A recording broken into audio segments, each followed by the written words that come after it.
A 1-2 punch for health insurance recipients of the Affordable Care Act. They are bracing for an average of a 25% increase to premiums coming next year. Meanwhile, several insurers are fleeing the program altogether due to rising costs, leaving consumers with fewer programs to choose from. Joining us now with more details is Wall Street Journal healthcare policy reporter Stephanie Armour in Washington. Stephanie, thanks for being with us. Now, we've known there was a premium increase coming, but we didn't know it would be this big, right? And we certainly didn't know insurers were planning to leave the healthcare exchange, did we?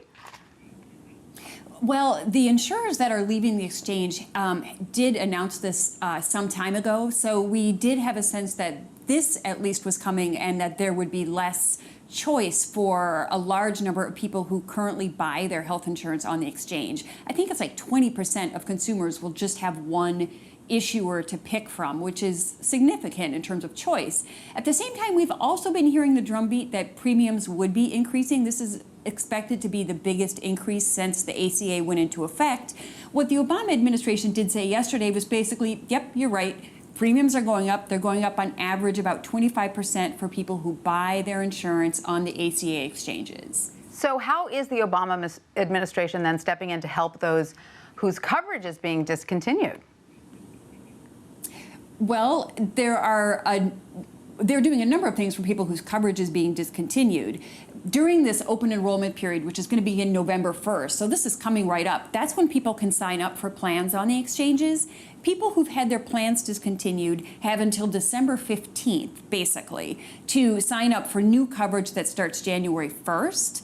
There's some flexibility in this because of what's known as a special enrollment period. And basically, the administration pointed out that, yes, that applies to people with discontinued plans. So conceivably, if they miss the deadlines, they could sign up later for coverage for 2017. There's some breathing room. But they're also going to, if your plan is discontinued and you don't come back, they're going to automatically match you to a similar plan with a different insurer. It's no obligation. You have to pay the premium for it to kick in, but they're trying to make sure that there are no gaps in coverage despite really the record turmoil. I mean, we're talking a lot of people who are losing plans. Yeah, that's definitely going to be tricky. Now, there are 10 million Americans who currently receive subsidies to help pay their premiums, correct? Will these subsidies now increase to cover the dramatic rise in plan costs?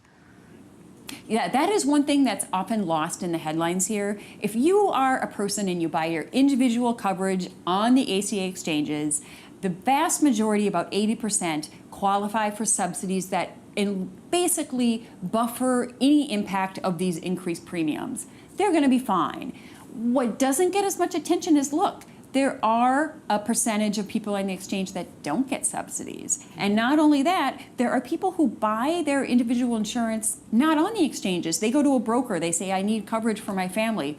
They're not going to get subsidies. And so we're talking millions of people who are going to be seeing premium increases that we don't know what it is specifically off the market, but that are going to be seeing premium increases in some states far higher than what we're seeing. Some places are 35%. 75%. I mean, some of these jumps are significant. Now, we know it varies from state to state, obviously, but will a majority be able to find a premium that's less than $75 a month when financial assistance is figured in?